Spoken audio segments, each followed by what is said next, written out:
Hola de nuevo a todos. Voy a continuar con la segunda parte de la radio Intepra y vamos a ver los avances que he conseguido hasta ahora, lo que he descubierto de esta radio, y vamos a empezar por los cables de alimentación. Se los he cambiado, puesto los... a ver si se ve mejor. Los dos cables estos azules que se ven son los de entrada de alimentación, que serían a 125 voltios. Uno de ellos va hasta, a ver si se puede apreciar, hasta un contacto del potenciómetro de encendido. Este potenciómetro. Y el otro va a una regleta, ese azul de conexión, esa regleta que se aprecia ahí, se ha desconectado ahí. Pero para verlo mejor he hecho un esquema que es este, del potenciómetro de volumen, también de encendido y apagado. En este caso tiene 3 contactos. Comprobé con el polímetro y son estos dos los que encendido y apagado. Y esta es una de las entradas de los cables azules que hemos visto de 125. Y aquí está la otra entrada de 125 en alterna, ¿no? La entrada del enchufe de red de 125 en este caso, que habrá que ponerle un transformador. Cuando está desconectado, entre este y este no hay corriente, por lo tanto se apaga la radio. Estando conectado en on, esta corriente pasa de este contacto a este contacto y de aquí nos va a la regleta que hemos visto, pero después de allí nos va a un punto de tierra que lo coge a través de una pequeña laminita que es un contacto que a través del tornillo está conectado a tierra, y uno de los polos de la corriente, del voltaje, se transmitirá a toda la radio a través del chasis, ¿no? Como yo he escrito aquí, la salida del cable de voltaje conectado a tierra del tornillo que sujeta la válvula de potencia al chasis. A través de aquí distribuye la corriente, por lo tanto no se podría tocar. El chasis metálico hace la función de cable conductor. En este punto entra un polo de la corriente alterna a todo el chasis. Es peligroso, pues una vez está encendida, porque no puede producir una descarga, ¿no? Peligro no tocar partes metálicas estando encendido. ¿Vale? Hasta ahí por una parte. Por la otra, esta resistencia no es una bobina, parece una bobina, pero no lo es. La atraviesa un tornillo con 2 aislantes, uno en el extremo superior, otro en el inferior y una tuerca. Esta resistencia tiene 3 contactos. Según los contactos que usemos, va a producir una caída de voltaje para 110, 125 o 100 voltios. Esta resistencia se llama de absorción, y está aislada del chasis. Es de material cerámico y lleva unos hilos resistentes que produce una caída de tensión. El hilo de entrada de 125 en alterna está denominado con la letra A, y la letra B es la del centro. En este caso la C, que sería esta, no se utiliza. Esta es la regleta que vimos antes, donde entra uno de los cables de 125 entrada del otro cable del enchufe de 125. Uno va, como hemos visto, al potenciómetro y otro va a esta regleta. En este punto de unión salen tres cables. Uno que nos entra a la brida A de la resistencia de absorción. Otro nos va a un fusible, que es este, que ya lo he arreglado, el fusible está bien, pero este fusible lo voy a cambiar porque es muy grande y veis que tengo puesto un papelito, me hace contacto con el chasis. Voy a poner uno más moderno e intercambiable. Si lo tengo que fabricar el fusible, lo fabricaré. ¿Cómo? Pues con unos pequeñísimos hilos del blindaje de un cable, estoy pensando, de radiofrecuencia de un cable de televisión. Ese tipo de hilo se adapta a este tipo de fusible perfectamente. De todas formas, con el ómetro comprobaré la resistencia con el que haya colocado en estos momentos. No se aprecia bien, pero esto es el fusible. Es una plaquita de cartón tipo amiantado. Este es un contacto y este es otro con dos patitas.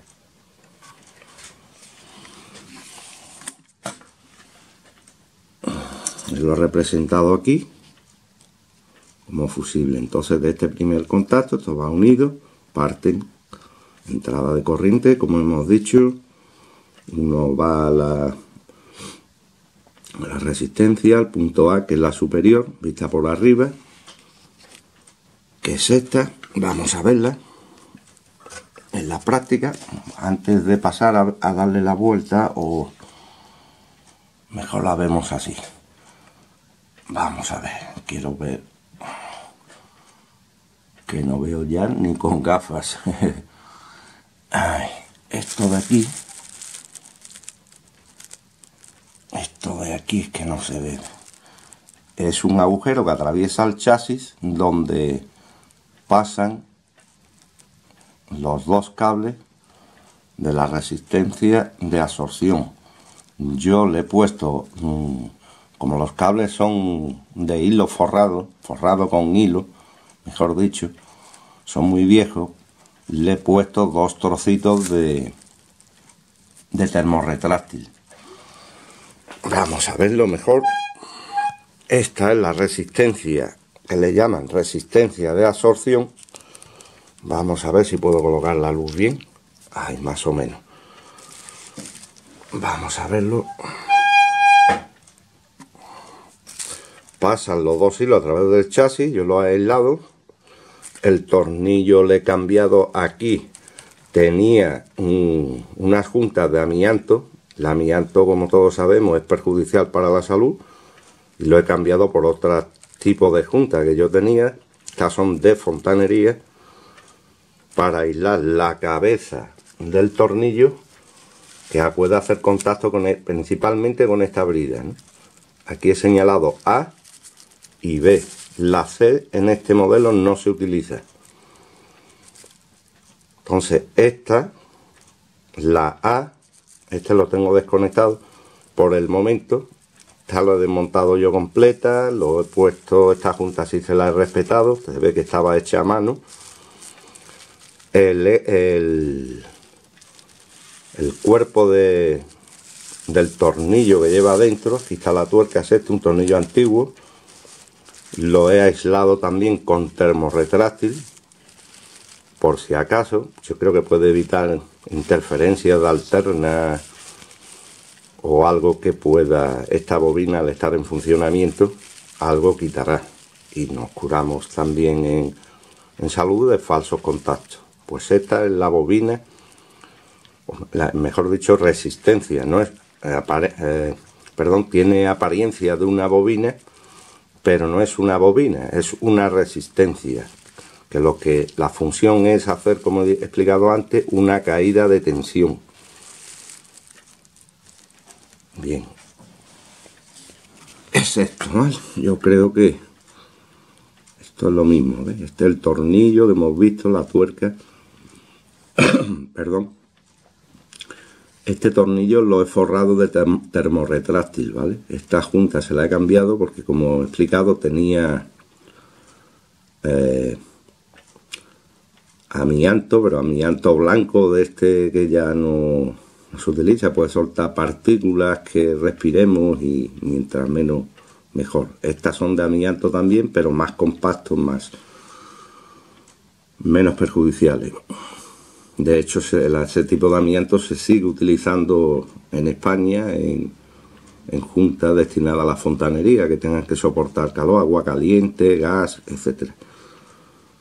Bueno, explicado esto, ¿ves? Esto, la corriente entra por aquí y sale por el B ya con una caída de tensión, ¿no?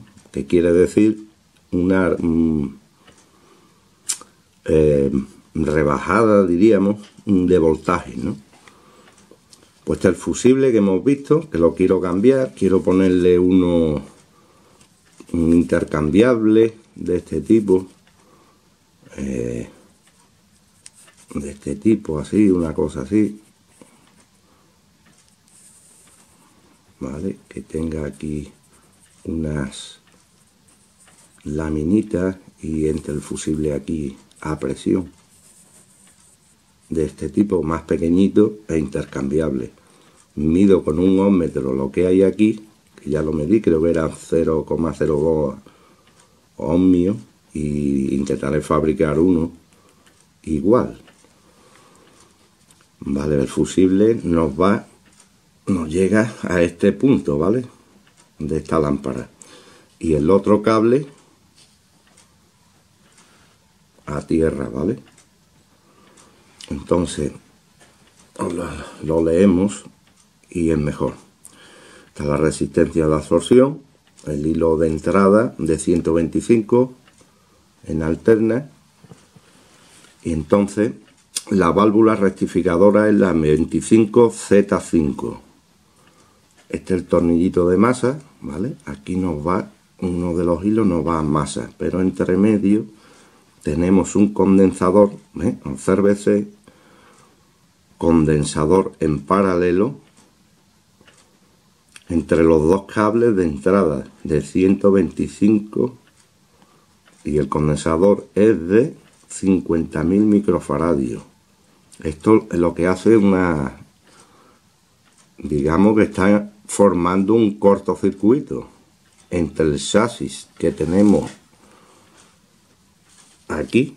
Este punto es el chasis, un polo de 125, y esto es el mismo, otro polo de 125. Entonces aquí tenemos un condensador, ¿eh? Esto sería lo mismo que si fuera esto, ¿eh? Va para acá la corriente de 125 en corriente alterna, ¿vale? Y aquí conectáramos un condensador, ¿vale? Y ahora continúa por aquí los 125 en alterna, que es lo mismo que si hiciéramos esto. Eso es para evitar, hacer como una especie de filtro para evitar el ruido de fondo de alterna, de corriente alterna en el aparato.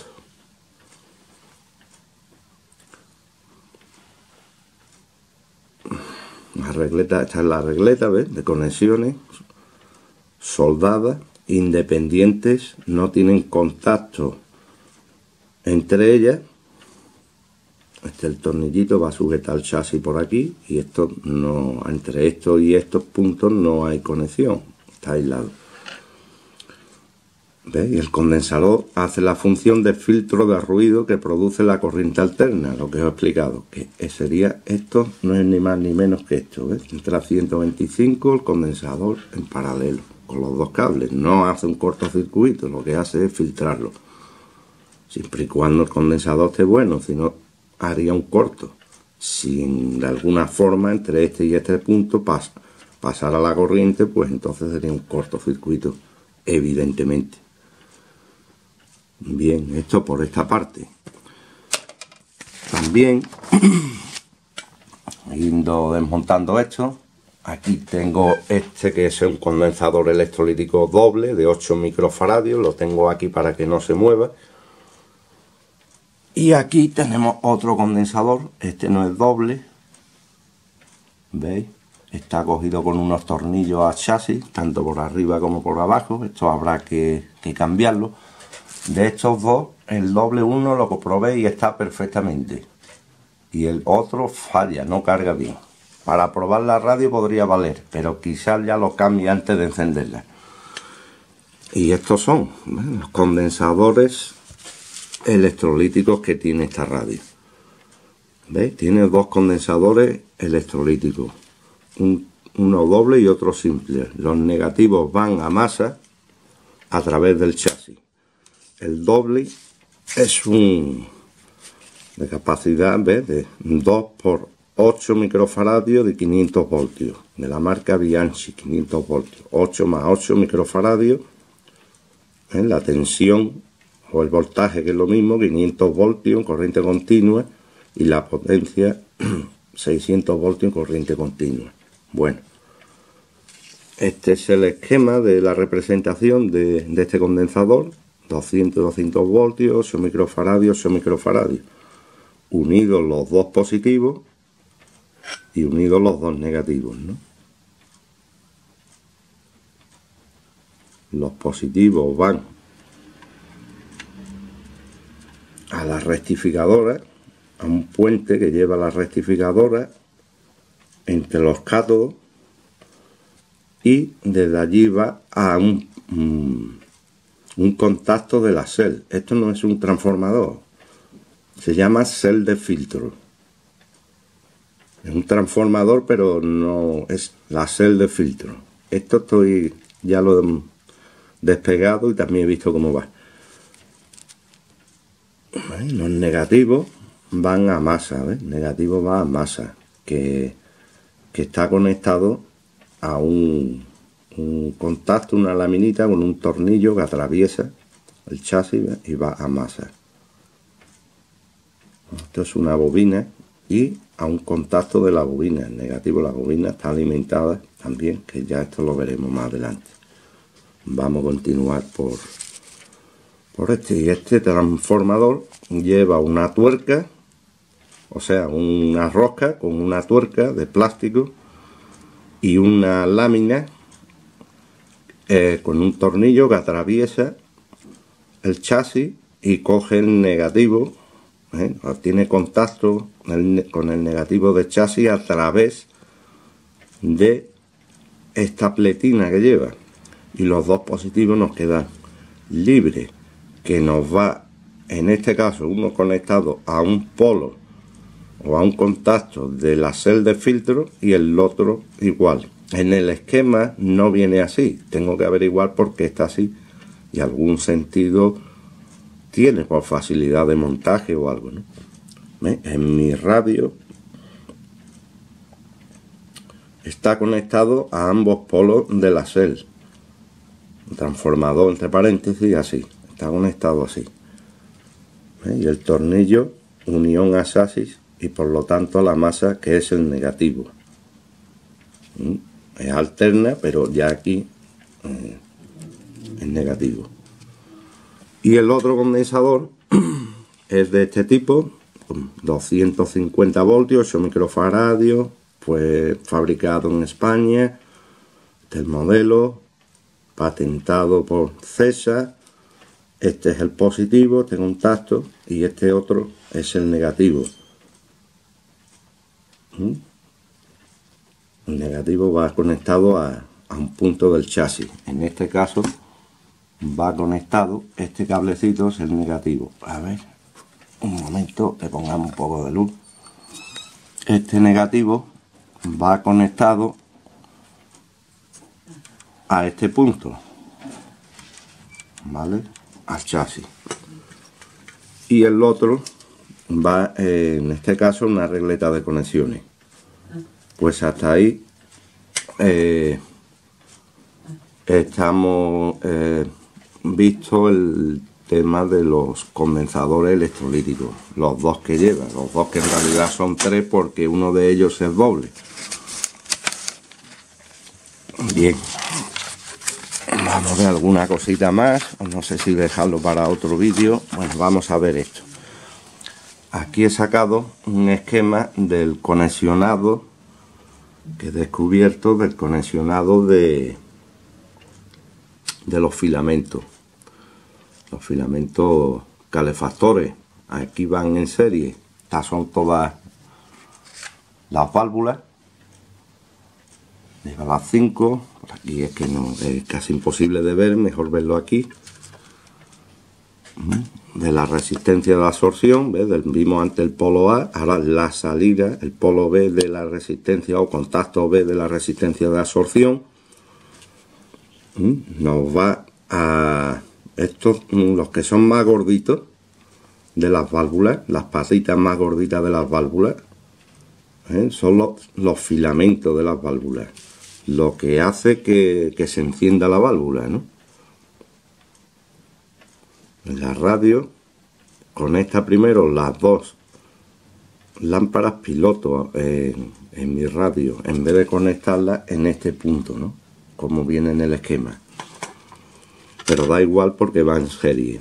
La opción del que lo instaló le vendría mejor hacerlo de esa forma. Pero da igual, lo importante es que todo quede conectado en serie. Da igual, al parecer, ¿no? Bueno, pues de la salida de la resistencia de absorción vamos a uno de los contactos. Al ser alternar, creo que da igual conectarlo a uno que a otro. Yo lo he puesto en orden, en este esquema. A un contacto 1 le he puesto uno, es el 1, pero yo le he puesto 1 y 2 a cada contacto de los filamentos. Entra el 1, del 1 en serie ahora salta al 2, ¿no? O sea, del 2 pasa a la amplificadora, al contacto 1 de los filamentos calefactor.